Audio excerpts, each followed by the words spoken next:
Hi everyone, today I want to take you through the HiSet Test at a Glance document. You'll be able to find this PDF file in your Google Classroom. And what I want to do with this is I want to take you through the document so that you'll understand exactly what's in it and what it all means for you. It starts off by telling you the different types of tests that we have whenever you're ready to take the actual HiSet test. It starts with language arts reading. The things about this document that are important to you is that this is going to tell you how much time you're going to have on each part of the test and the number of questions and also the format. So you can tell that language arts reading is a 65-minute test that has 40 multiple choice questions. Then it's also going to tell you the content categories. 60% of the test will be made from literary texts and the other 40% will be informational text. This tells you the content itself. Then you'll see process categories.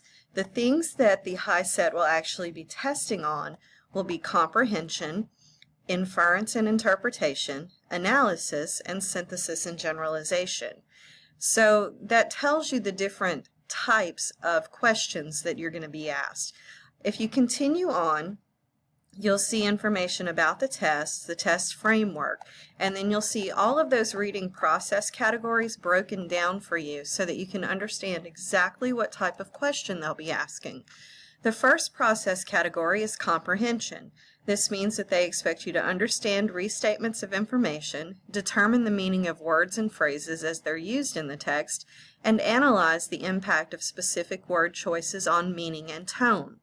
The next category is inference and interpretation, and there's a list of what that means.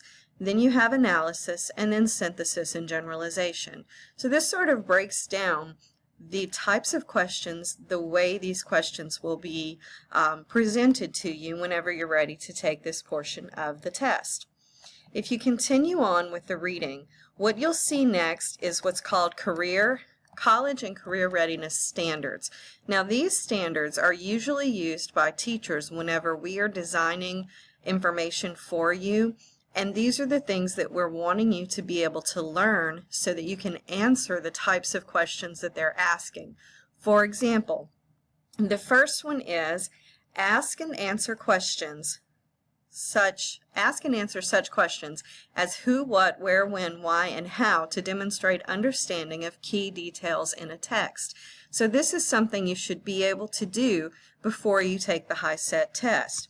If you continue down, it says analyze a complex set of ideas or sequence of events and explain how specific individuals, ideas, or events interact and develop over the course of a text. Now this is just a really complex way of saying that you need to know the order that things take place whenever you're reading a text, and you also need to know how the characters interact with each other.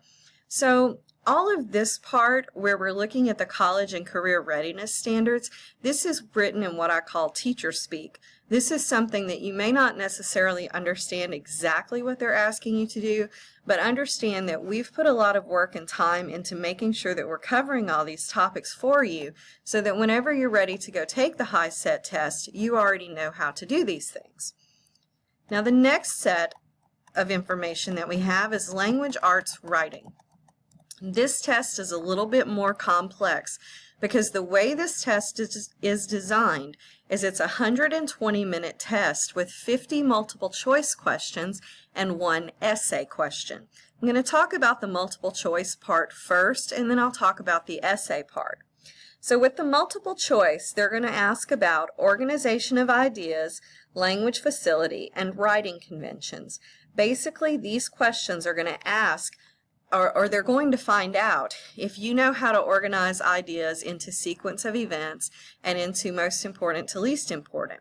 Language facility would have to do with choosing the correct use of a word, choosing the correct verb tense, those types of things. And then writing conventions has to do with your typical grammar, things like commas and semicolons and things of that nature. So that is the content for the multiple choice questions. The essay question content, what they're looking for there is they're looking for you to develop a central position or claim, to organize your ideas, to use a certain facility of language, meaning that you're using the correct word at the correct time, and to use your standard writing conventions. Whenever they say that they want an essay, what they're actually looking for is a very well-written, well-directed paragraph or two. They're not necessarily looking for a 5-paragraph essay to be able to make the score you need. And of course, I want you to remember that with the writing portion of the test, you have to have a 2 on the essay question in order to pass that part of the test. And we'll talk more about that in another video later on. But with language arts, I'm going to scroll down some more, and I'm going to show you the content categories for multiple choice questions. Again, this is organization of ideas, language facility, and writing conventions. So they're looking for these different things. If you look under writing conventions, it says recognize verb, pronoun, and modifier forms, maintain grammatical agreement, recognize and correct incomplete sentence fragments and run-ons, recognize correct capitalization, punctuation, and spelling, and use reference sources appropriately. Those are some of the things that the multiple choice questions will be asking about. With the essay question, you'll be reading 2 pieces of information typically, and the pieces of information may be a half-page long or they may be a short paragraph long. And then you will have a question that's going to ask you in some way to respond to those 2 things that you just read. As you're writing, you want to develop a central position or claim, which means you'll focus on a central idea and supporting ideas. You'll explain your supporting ideas, and you'll have a command over writing an argument, meaning you'll stay on topic. You'll also use your organization of ideas, your language facility, and your writing conventions. What you'll also see here is you'll see the same college and career readiness standards like what you saw before. These will be things like using coordinating and subordinating conjunctions, recognize and correct inappropriate shifts in verb, voice, and mood, and things like use parallel structure. And again, those are all things that will be covered in the work that you'll do for the class to help prepare you for this. The next topic is mathematics. With math, it's a 90-minute test with 50 questions. All of them are multiple choice questions. This says that they are calculator neutral and to refer to the state policies for the state in which you're testing. The state in which we're testing is Louisiana, and that state does allow you to use what's called a 4-function calculator, and it will be provided for you at the testing site. The content categories are numbers and number operations, measurement and geometry, data analysis, probability, statistics, and algebraic concepts. The way these categories are presented to you as far as questions is they expect you to understand mathematical concepts and procedures, analyze and interpret information, and synthesize data and solve problems. Again, there's a breakdown for how each of these categories is determined. Numbers and operations on numbers, for example. That's using properties of operations with real numbers, including rational and irrational, rewriting expressions involving radicals and rational exponents using the properties of exponents, and solving problems using scientific notation. So this gives you a breakdown of how these different questions are asked. Then again, there is an explanation of your college and career readiness standards that go with each one of these topics. The next test that's listed, there are a lot of these for math. The next test that's listed is the science test, which is 80 minutes, 50 questions. The test is comprised of life science, physical science, and earth science, and you'll be asked to interpret and apply, analyze, evaluate, and generalize. And again, with this test, they tell you what each of those categories are, how the questions will be asked, and there are no standards set for this, so you don't have to worry about that part. The last test is social studies. Social studies is a 70-minute test with 50 multiple choice questions. It's divided into history, civics and government, economics, and geography.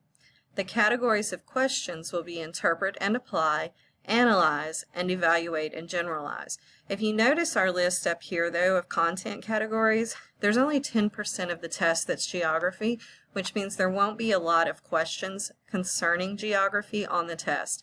The majority of the questions will come from history and civics government.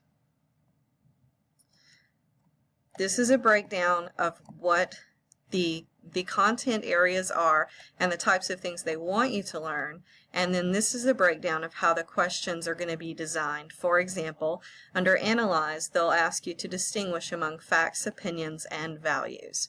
So this is the HiSet at a glance information brief for 2017.